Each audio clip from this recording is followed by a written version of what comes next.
Donc dans cet exemple, pour obtenir A, ça n'est pas très compliqué, hein, donc il suffit en fait de diviser 1000 par le résultat de cette fraction. Et donc on voit ici que l'on obtient en fait une formule générale qui relie le capital de départ à l'annuité qui est versée, au taux d'intérêt annuel et au nombre d'années écoulées. Donc ici, il y a vraiment quelque chose sur lequel, bon, j'insiste, il faut être prudent sur ce point pour ne pas se tromper.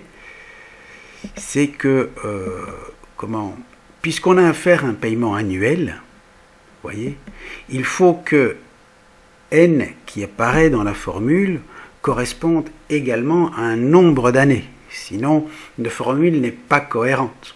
Donc, c'est-à-dire qu'à partir du moment où on calcule une annuité, c'est-à-dire à partir du moment où on a ici une somme donc, qui est versée annuellement, il est normal que la période qui est exprimée par n soit un nombre d'années.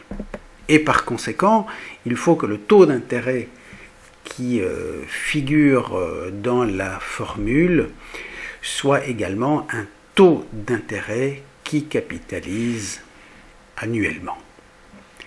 Merci.